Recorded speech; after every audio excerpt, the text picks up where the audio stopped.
සරණයි සුබ දවසක් කියලා ඉස්පරසට YouTube නාලිකාවට සෑම කෙනෙක්ටම දැනටමත් ඔයාගේ channel එක subscribe කරලා නැත්නම් subscribe කරන්න like කරන්න comment කරන්න සැනකපත් දින දරුවන් සහ මාවට රූපයෙන් එකකින් සහ බරන්ද යටි දරුවන් තවමත් වගේ සම්බන්ධවයි අදත් මේ විදිහ කතා කරපොත් හඳුන් යන තමන් කතා කරන්න බලාපොරොත්තු වෙන්නේ මොකද දරුවන්ගේ විවිධ ප්‍රශ්න විවිධ ආකාරයෙන් තිබෙනවා. හැබැයි තවත් මග ඉන්න දරුවෝ පිරිසක් ඉන්නවා. දෝෂයේද වරමද දෝෂයේද ශක්තියද මේ කිසි දෙයක් අඳුර ගන්න බැරි දරුවෝ පිරිසක්. පහුගිය වකවානුවල තුල විශේෂයෙන්ම නිහඬ බවක් රැක්කා. මොකද ගොඩක් බොහෝ දරුවන්ට බොහෝ දේ කියා දුන්නා. ඔය වගේම ඒ දරුවෝ අද හොඳින් වරම කරගෙන යනවා. එතකොට මේ වරම් ශක්තියින් සහ ප්‍රභවයන් මේව පාලනය කරන්නේ කොහොමද? මේව හසුරවන්නේ කොහොමද? මේවට ඇති ශක්තියින් මොනවාද? ඒවා තමන් හඳුනාගන්නේ කොහොමද කියලා මුලින්ම මම දරුවන්ට සඳහන් කරා. එහෙත් තවත් පුනා එකම ප්‍රශ්නය අසන හින්දා මේකේ කතා කරන්න වීඩියෝ කරන්න තුමා.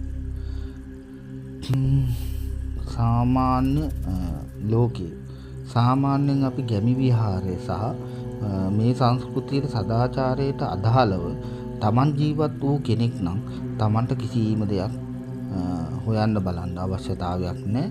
මොකද පැමිණින්නා වූ දෙවි දේවතාවුන් වහන්සේලා Tamanට මාර්ගය දර්ශනය කරනවා. හැබැයි මාර්ගය දර්ශනය කරගන්න බැරුව තවත් මග ඉන්නට වෙච්ච මේ දරුවෝ ගැන සඳහන් කරන්න ඕනි කියලා මේ වකවානුව තුල බොහෝ දරුවෝ ඉල්ලීමක් කරපු හින්දා තමයි මේ දේ නැවත ප්‍රකාශ කරන්නේ. ගොඩක් දුරට මේ සදාචාර ශිෂ්ට සම්පන්න සමාජයේ තුල අපි මූලික වශයෙන් අපි මව් දෙමව්පියන් තුල හැදී වැඩිලා ඒ ශිෂ්ට සම්පන්න සමාජයේ කියන්නේ අපේ පැරණි සංස්කෘතියට අදාළව තමන් මව් භූමිය තමන්ගේ නිජ භූමිය තුල තමන්ට සීමාවක් වෙන් වෙනවා තමන්ගේ නිවස ඉදි කරගන්න. ඒ නිවස ඉදි කරගන්නට නම් හරියාකාර භූමි දෝෂ ඉවත් කළා භූමියේ වාස්තු විද්‍යාවට අනුකූලව වාස්තුන් වලට අනු ඒ ශක්ති ප්‍රභවයන් හරියට ක්‍රියාත්මක වෙන්න මේ පංචභූත ශක්තියින් හරියට ක්‍රියාත්මක වෙන්න නිවසක් ඉදි කරගෙන තමන් එම නිවසේ ජීවත් වෙනකොට තමන් ග්‍රහපලාදී වූ ආකාරණාවල් වලදී තමන් හරියාකාරව තමන්ගේ මව් දෙමව්පියන්ගේ ඉඳන් ඒ අපල උපද්‍රවයන්ට සෙත් සාන්ති සහ ඒ දෙහි කැපීම් සහ ඒ යන්ත්‍ර පැළඳීම් හරියාකාරව කරගෙන තමන් දෙවියන් බුදුන් අදහගෙන සුචරිතවත් දරුවෙක් ලෙස මේ සමාජයේ හිටියා නම් තමන්ට හරියාකාරව වරම් ශක්තිය ලැබෙන දරුවෝ බොහෝ විසක් ඉන්නවා. ඒ අතරින් මේ භෞතික ලෝකේ දිරීමත් සමග ඒකේ මේ අල්ලා ගැනීම බැඳීම සහ තරඟකාරී ලෝකයේ තුල තරඟකාරීත්වයට හුරු වෙච්ච හුරු දරුවෝ පිරිසක් ඉන්නවා. අන්නේ දරුවන්ට තමයි මේ ගොඩාක් වරම් ගැටලු තියෙන්නේ. මොකද සාමාන්‍ය දරුවෙක්ට වරමක් සුද්ධ කිරීම තමයි සහ ඒ දේ පෙන්වා දීම තමයි කරන්න තියෙන්නේ. හැබැයි අසාමාන්‍ය වූ ලෙස ඒ භූමි තමන් පදිංචි වූ මුල් භූමිය හරියාකාරව සුද්ධ කරන්නේ නැතුව මව් දෙමව්පියන්වත් සුද්ධ කරලා නැහැ. එතකොට තමන්වත් ඒ දේවල් කරලා නැහැ.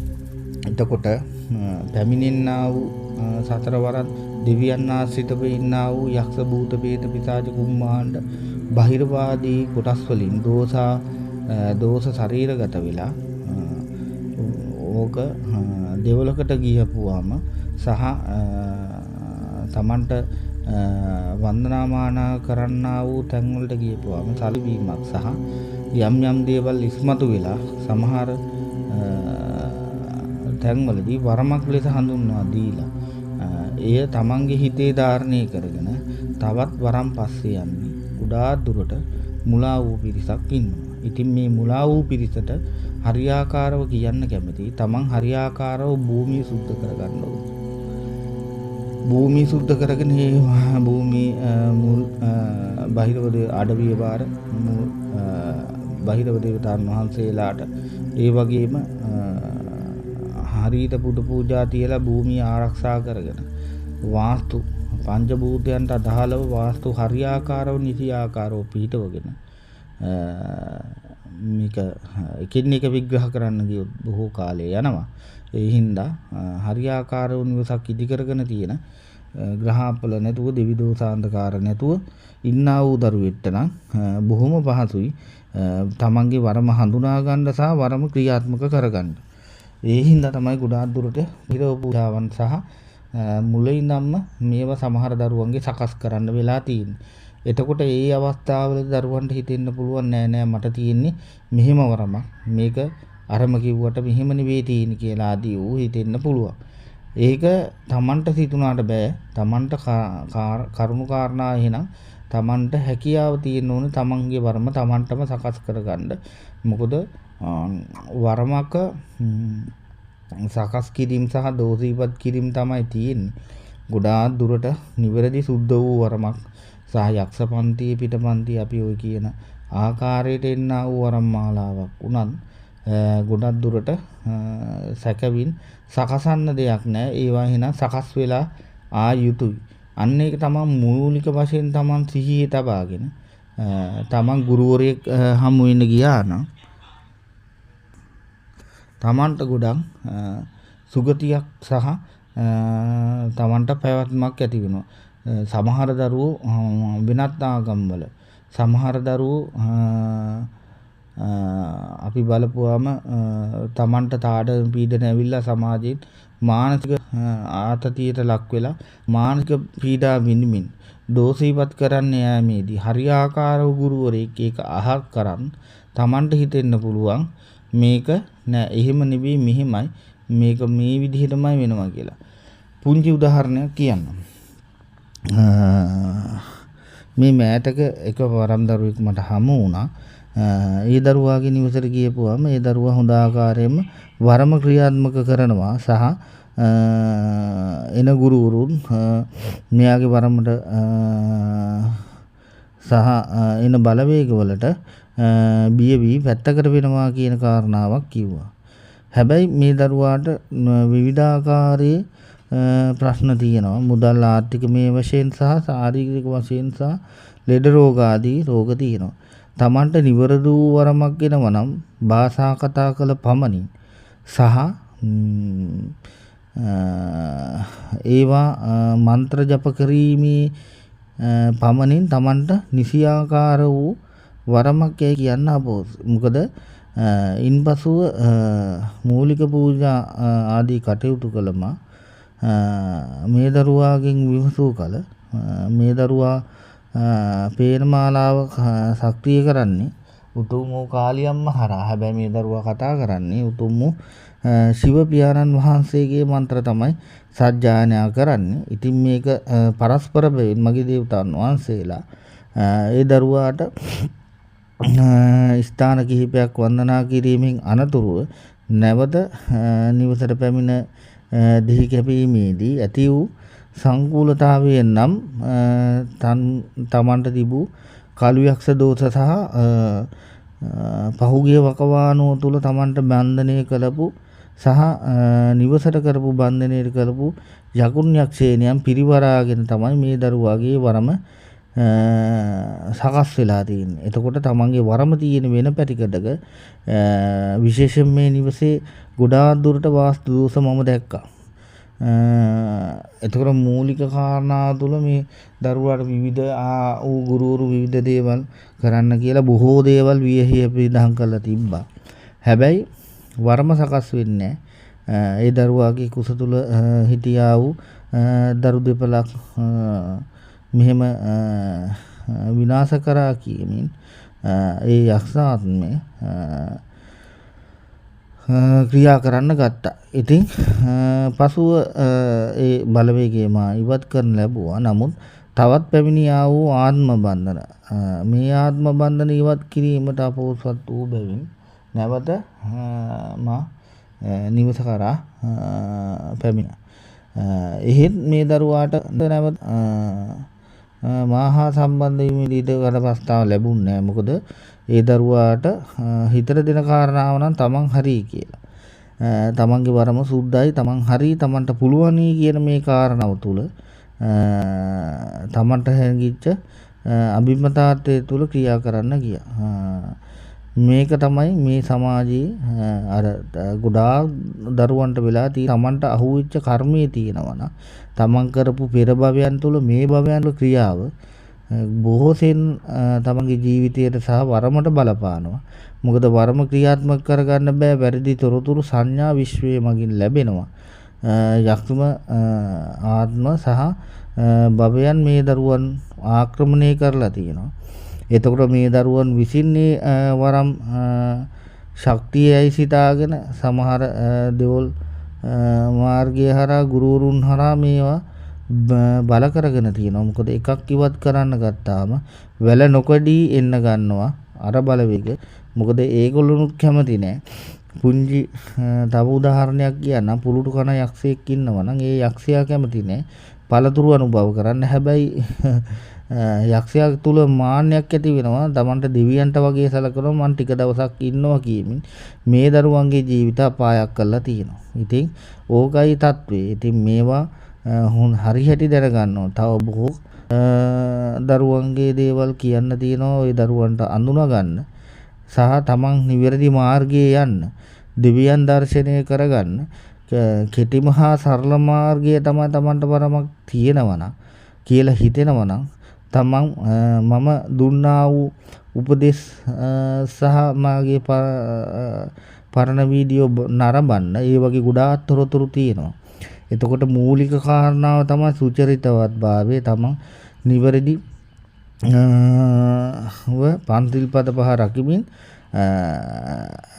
ජීවිතය ගමන් කරන්න ඕන. තවත් කාරණාවක් කියන්නම්. යක්ෂ පන්තියට අදහන කරගෙන කඩවර අපච්චිගේ වරමක් වෙන දරුවෙක් ගොඩාක් දුරට බණ භාවනා කරන්න යෑමෙන් තමන්ට නිවන් මාර්ගයේ සාක්ෂාත් කිරීමයි වරමයි කියන්නේ දෙකක්.